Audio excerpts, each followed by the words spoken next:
नाशिक लोकसभा मतदारसंघातून अपक्ष उमेदवार महंत सिद्धेश्वरानंद सरस्वती हे निवडणूक लढवत आहे। नाशिक लोकसभा मतदारसंघामध्ये दोन बाबांमध्ये लढत सुरू आहे। या लढतीमध्ये BA, BCom, MA शिक्षण झालेले महंत सिद्धेश्वरानंद सरस्वती महाराज हे कम्प्युटर निशाणी घेऊन भक्त परिवारासोबत रिंगणात उतरले।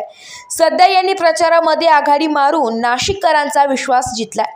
पुरातन कुंभमेळा स्थान चाकोरे चक्रतीर्थ पुनरुत्थान करून ते भव्य शाही स्नानाचे आयोजन केले होते। कुपोषित मुक्तीचा संकल्प करून आदिवासी पाड्यावर वेळोवेळी जाऊन मोफत औषध उपचारही केले आहे।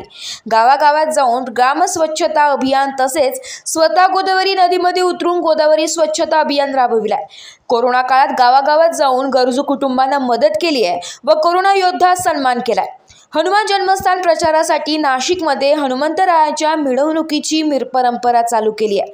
सुविचार, संस्कृत आणि सक्षम भविष्य घडवण्यासाठी विद्यार्थी मार्गदर्शन शिबिर, विविध प्रकारच्या स्पर्धेचे आयोजन तसेच गरजू विद्यार्थ्यांना शालेय वस्तू, वह्या, पुस्तकेही वाटप केली आहे। असे अनेक सामाजिक व धार्मिक कार्य महंत सिद्धेश्वरानंद सरस्वती महाराजांच्या माध्यमातून केली गेलेली आहे।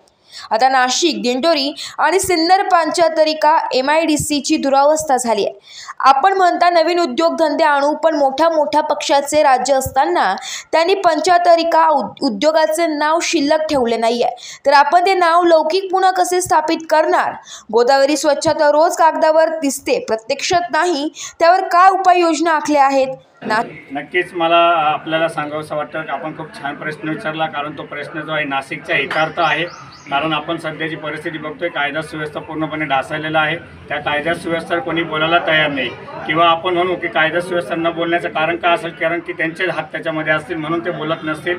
कारण आपला नाशिकचा इतिहास बघितला, आपली देवभूमी कुंभभूमी म्हणून ओळख आहे आणि त्या नाशिकला आता सध्या वेगळ्या दिशेला नेण्याचं काम प्रत्येक जे काय आपण म्हणतो ना, धनशक्ती असेल किंवा विघटित शक्ती असेल, त्यांच्या माध्यमातून नाशिकला एक वेगळ्या दिशेला घेऊन जाण्याचं काम करत आहे। कायदा सुव्यवस्था पूर्णपणे ढासळलेला आहे। आपण म्हणतो की आता जसं तुम्ही मला